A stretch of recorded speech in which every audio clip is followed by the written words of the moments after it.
PH मान किसे कहते हैं इसकी परिभाषा बताएंगे और इसके सूत्र भी बताएंगे और बहुत सारी जानकारी देंगे। इस वीडियो में अंत तक जरूर बने रहें। वीडियो को बिल्कुल भी स्किप मत करना, नई चीजें समझ में नहीं आएंगी।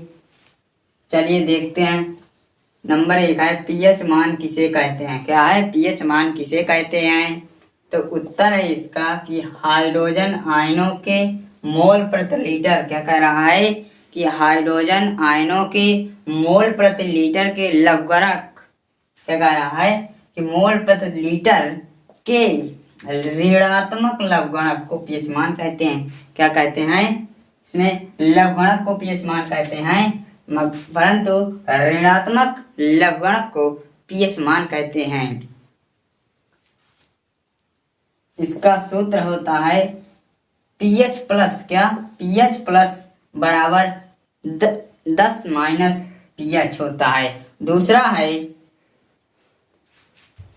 एच प्लस बराबर 1 गुणे 10 की घात माइनस 14 बटे OH माइनस। ये भी सूत्र होता है। ये जो आप देख रहे हैं लाइन, जिसमें अम्लीय है, 0 से लेकर 6 तक, 0 से लेकर 6 तक अम्लीय होता है। अर्थात क्या है कि 1 से 6 तक लेकर अम्लीय विलयन होता है। और उदासीन 7 को कहते हैं क्या? उदासीन।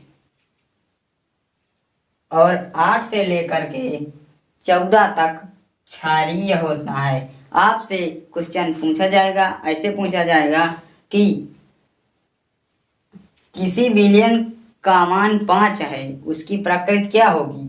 उसकी प्रकृति क्या होगी? क्षारीय होगी कि अम्लीय होगी कि उदासीन होगी? अगर 5 पूछा जाए तो अम्लीय, अगर किसी विलयन का मान 7 है तो क्या होगा? तो अगर पूछा जाए तो वह उदासीन होगा। इसी प्रकार क्षारीय भी पूछा जा सकता है कि किसी विलयन का पीएच मान 10 है तो वो क्या होगा? क्षारीय होगा।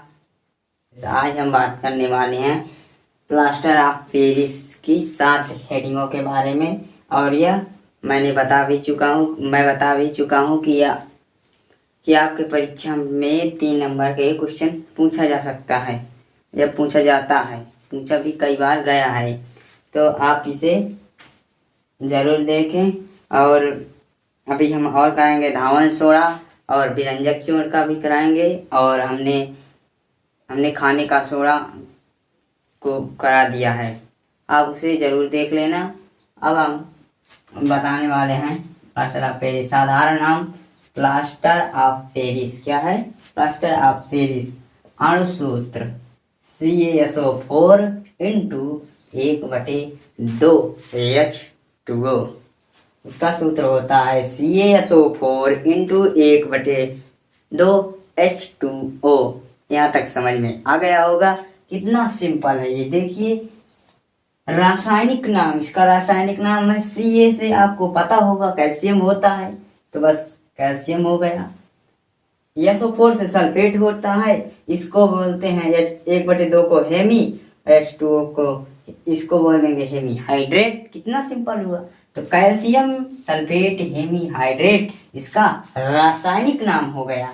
अब निर्माण की विधि देखेंगे। निर्माण की विधि क्या है? जिप्सम का सूत्र है CaSO4 इंटू 2H2O। जिप्सम का सूत्र है। जब इसे गर्म करते हैं, क्या करते हैं? गर्म करते हैं, तब CaSO4 इंटू 1/H2O जिप्सम, क्या प्लास्टर ऑफ पेरिस, क्या ये प्लास्टर ऑफ पेरिस, और तीन भाग में जल होता है। क्या? 3 भाग में 3/2H2O। यहाँ तक समझ में आया। अगला है भौतिक गुण। इसके 2 भौतिक गुण लिखने हैं। तो यह एक सफेद रंग का चूर्ण है। क्या है? यह एक सफेद रंग का चूर्ण है और यह जल में अविलेय है। क्या है? अविलेय है। ये विलेय नहीं होता, अर्थात घुलता नहीं है। रासायनिक नाम क्या है? रासायनिक गुण। रासायनिक गुण तो जल से अब क्रिया कराने पर क्या करेंगे, जल से अब क्रिया कराएंगे तो क्या होगा, CaSO4 इंटू 1/2H2O प्लस 3 भाग में जल हाइड्रो, जल से अब क्रिया कराएंगे H2O तो बनेगा, क्या बनेगा, जिप्सम बनेगा। CaSO4 इंटू 2H2O क्या बनेगा, तो H2O। उपयोग है, इसका उपयोग टूटी हुई हड्डियों को जोड़ने में, टूटी हुई हड्डियों को जोड़ने में, प्लास्टर चढ़ाने में। दूसरा है सजावटी सामान, मूर्ति, खिलौने बनाने में, क्या, सजावटी सामान, मूर्ति, खिलौने बनाने में। फिर देखते हैं अगला है साधारण नाम व्यंजक चूर्ण का बात करने वाले हैं। व्यंजक चूर्ण, व्यंजक चूर्ण है, इसे ब्लीचिंग पाउडर भी बोलते हैं। क्या बोलते हैं, ब्लीचिंग पाउडर। या पूछ सकता है परीक्षा में कि व्यंजक चूर्ण अणुसूत्र, रासायनिक नाम, निर्माण के विधि, गुण, भौतिक गुण, रासायनिक गुण, उपयोग सारे को बताइए। तो यदि आपसे ब्लीचिंग पाउडर पूछ लेता है तो आप इसी को ही लिखेंगे।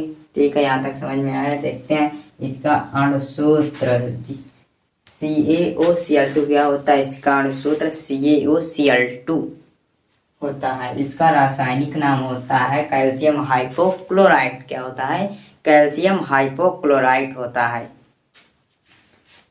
Calcium hypochlorite. अगला है निर्माण की विधि। क्या है निर्माण की विधि, CaOH का होल ट्वाइस, क्या है, CaOH का होल ट्वाइस प्लस Cl2 तो क्या बनता है, CaOCl2 विरंजक चूर्ण बनता है। क्या बनता है, विरंजक चूर्ण बनता है, प्लस जल भी बनता है।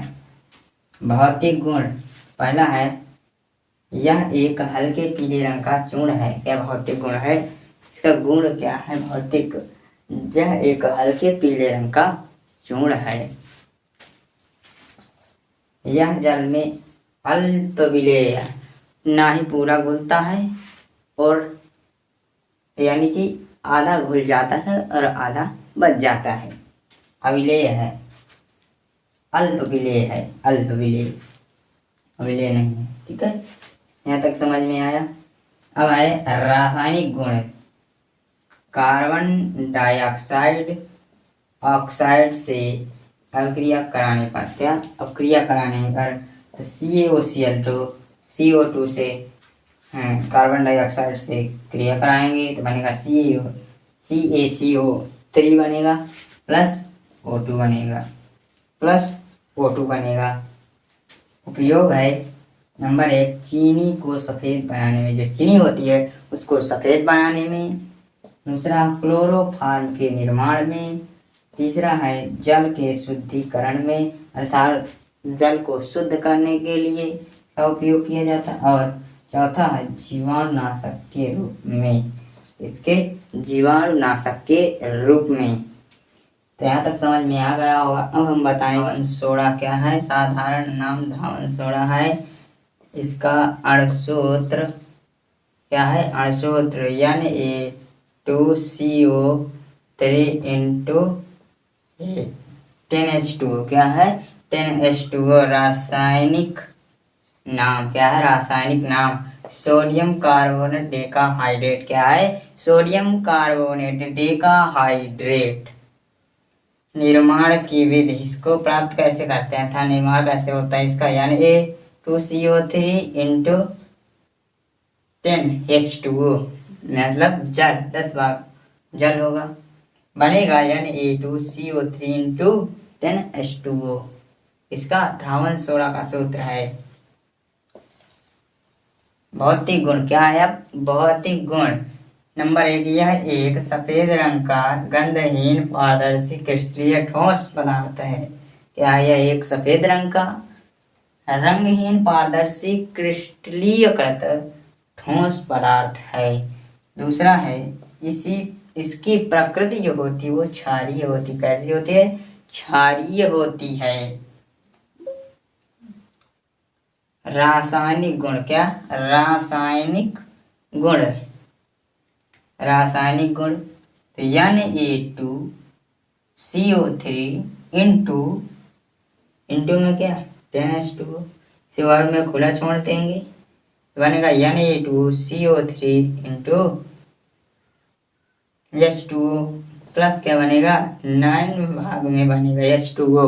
तो नंबर 1 है जल की स्थायी कठोरता को दूर करने में, क्या है जल की स्थायी कठोरता को दूर करने में। दूसरा है आग को बुझाने में।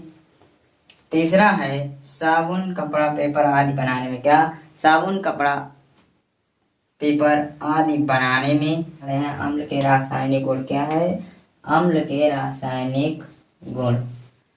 नंबर 1 है धातुओं के साथ अपक्रिया करने पर, जो धातु होती है उसके साथ अपक्रिया करने पर, चलिए देखते हैं। अम्ल विभिन्न सक्रिय धातुओं जैसे जिंक सोडियम, अम्ल जो होते हैं वो विभिन्न सक्रिय धातुओं जैसे सोडियम जिंक मैग्नीशियम आदि से अपक्रिया करके हाइड्रोजन गैस मुक्त करती, क्या करती हैं हाइड्रोजन गैस मुक्त करती हैं। जैसे Zn प्लस H2SO4 बनेगा ZnSO4 प्लस हाइड्रोजन गैस मुक्त करती हैं, ठीक। दूसरा है धातु ऑक्साइड के साथ अपक्रिया कराने पर, जो धातु होती हैं उसको ऑक्साइड के साथ अपक्रिया कराने पर, देखिए यहाँ पर कुछ अम्ल कुछ धातु ऑक्साइडों के साथ अपक्रिया करके लवण व जल बनाते हैं, क्या बनाते हैं लवण व जल बनाते हैं। जैसे CaO, ये किसका सूत्र है बिना बुझा हुआ चूना का सूत्र है, और ये HCl है, और CaCl2, ये CaCl2 है प्लस H2O, ये लवण है और ये जल है। यहाँ पर CaCl2 है तो यहाँ पर 2 लगा देंगे तो समीकरण हमारा संतुलित हो जाएगा। अब हम बात करने वाले हैं क्षार के रासायनिक गुण। क्षार के रासायनिक गुण क्या है, क्षार के रासायनिक गुण क्या है, क्षार के रासायनिक गुण। पहला नंबर है धातुओं के साथ अपक्रिया करने पर, तो प्रबल क्षार सक्रिय धातुओं के साथ क्रिया करके, क्या करके क्रिया करके हाइड्रोजन गैस उत्पन्न करते हैं, क्रिया करके हाइड्रोजन गैस उत्पन्न करते हैं। जैसे Zn प्लस NaOH आयरो बना Na2ZnO प्लस H2, ठीक।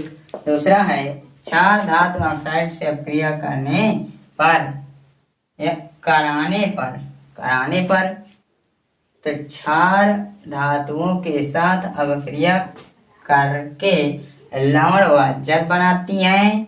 जैसे CO2 प्लस CaOH का whole twice arrow CaCO3 plus H2O।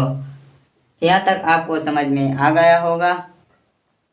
Channel को सब्सक्राइब और लाइक करना ना भूलें। आज का स्टेशन यहीं तक, मिलते हैं कल।